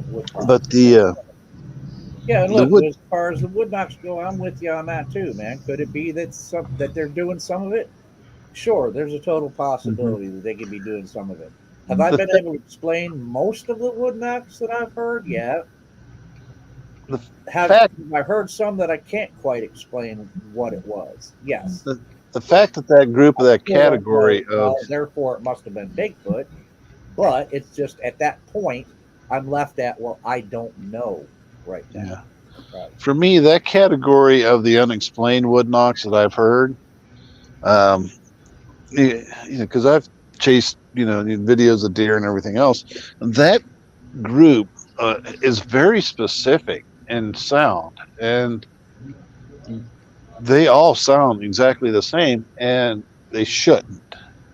If you hit a locust with a chunk of oak, it's going to sound different than if you hit a maple with a chunk of ash, or cherry.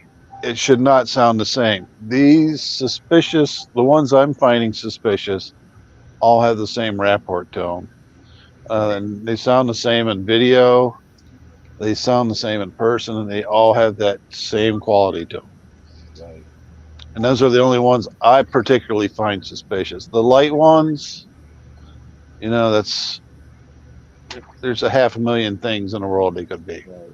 And you do have, the opposite side of it, and people do have a valid point that, when it comes to wood knocks and Bigfoot, knocking on trees with, they do have a valid point that, look, go out in the woods and pick up a random branch from somewhere, smack it against a tree. What's going to happen?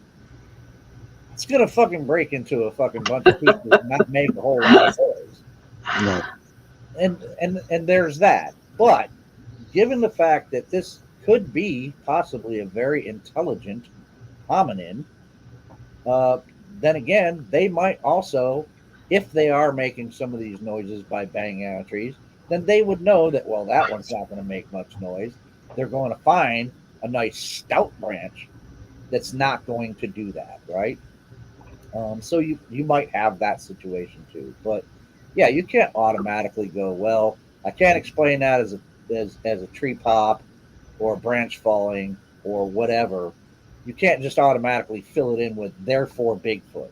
You just can't do that. At least not intellectually. Honestly, I think that's just, of course, falls into confirmation bias, And, if you're out in the woods in the dark and you have one go off that's like 20, 30 yards to your 8 o'clock.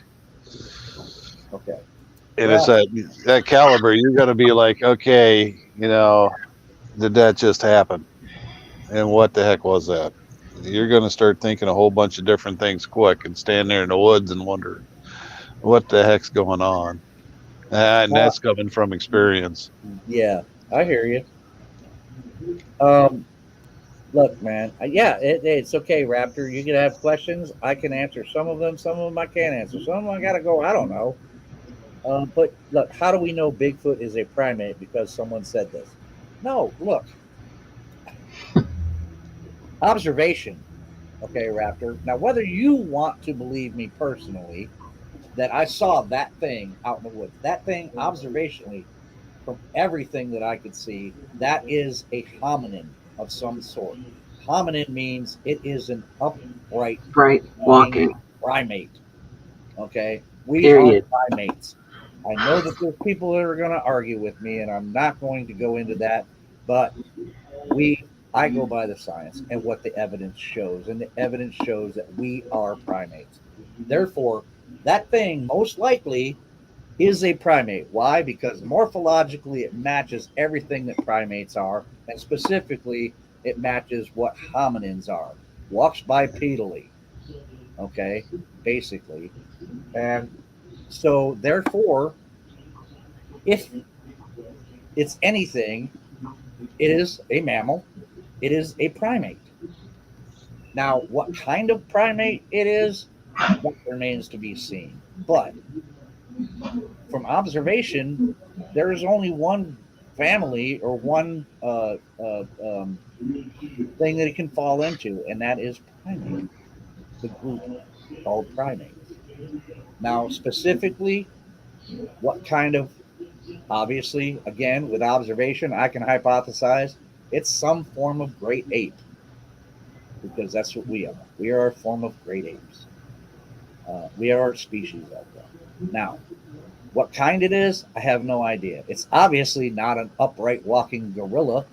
I've never seen a gorilla that looks like that. It's not an upright walking chimpanzee. I've never seen a chimpanzee look like that. But it is some sort of kind of primate that probably belongs in the great ape family somewhere. Does it Yeah. belong in our genus? Does it belong in the Australopithecine genus? I don't know. These are hypotheses, but from observation, I can make those hypotheses. Now I just have to find stuff that either negates my hypothesis, which is really what you should be doing, is trying to disprove your hypothesis as much as possible. And if you can't, then you keep building.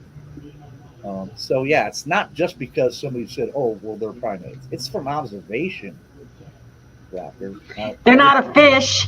yeah, they're not They fit. have feet. They have two legs. Yeah, They sometimes can knuckle walk, according to eyewitness statements. They sometimes can belly crawl. But the majority of the time, people are seeing them stand up and walk on two Yeah. legs. And Okay, and that's the whole gist of this thing is that there is something out there that does not wear clothes or shoes and walks around barefoot and is a heavy footfall over what a normal human would have, and but and not extraordinary, not over 20 foot. Okay, we're not talking the Nephilim giant thing at right. all. We're not. And that doesn't even, there is not even one correlation of that to this. and to uh, say a little bit further, when I say there's a specific type of wood knock that I'm interested in, I'm not immediately associating it directly with an unknown hominid or no, however you want to look at it, unknown, known, or whatever. I'm saying that there is seemingly a repeating pattern going on out in the woods that I've experienced. I don't know what it's connected with, but I'm damn well trying to find out. And really, if you're having, if an individual's having questions like that, rather than, just asking, go out, experience. Camcorders. I just got one off eBay for $30. Yeah.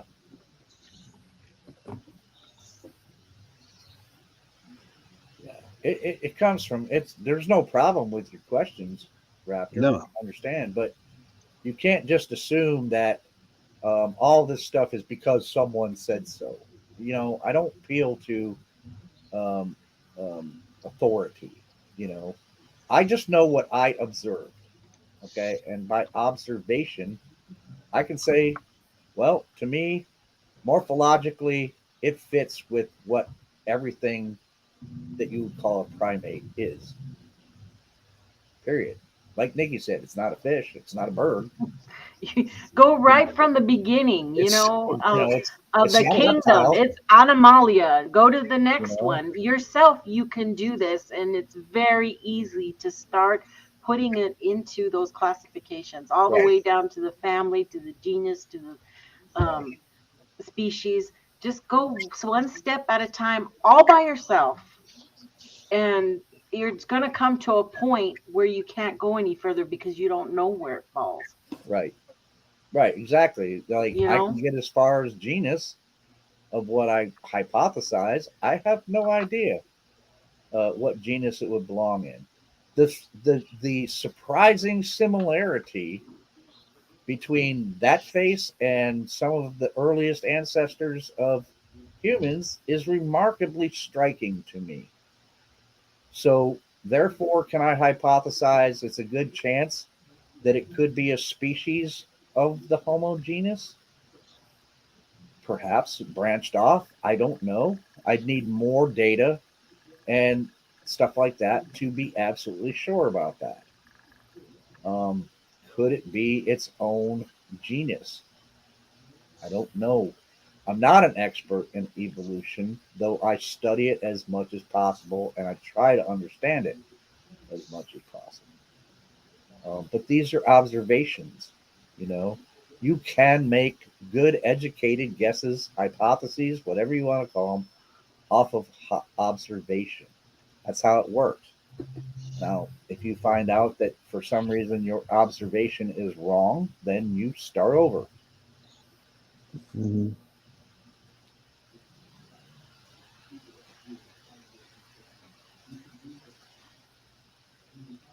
and you and you look for evidence.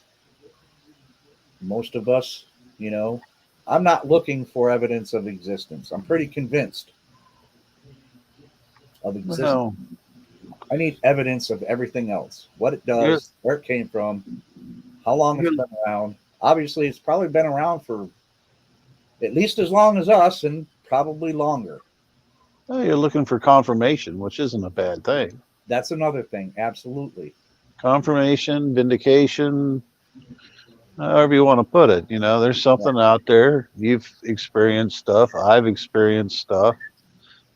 Just about everybody we know has experienced something in some form or another, not specifically just Bigfoot.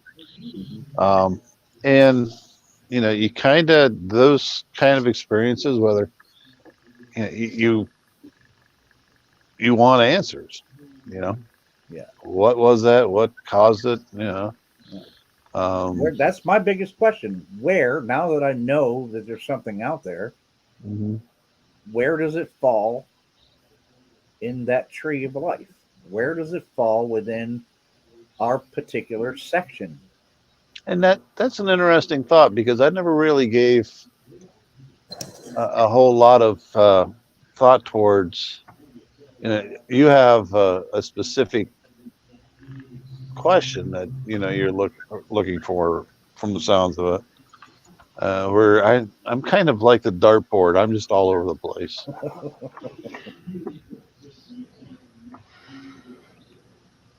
And you got a lot of other things going on too. Yeah, I've had some fun stuff.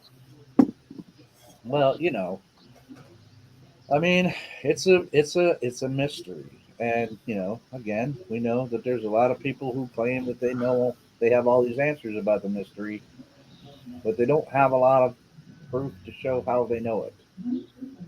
And that's going to happen. But there are people that are honest out there that are really trying hard, that are trying to come up with some kind of answers, real answers, not just narratives. And I'm trying to get back into that whole scenario, get back out in the field to be part of those people that are just looking for honest answers. That's where I'm going with it. So we've been on for 2 hours now. Um, so we'll start wrapping it up. I appreciate all of you guys jumping on and helping me with this because No, I don't I'm think telling I've you. gone this long just running my own mouth.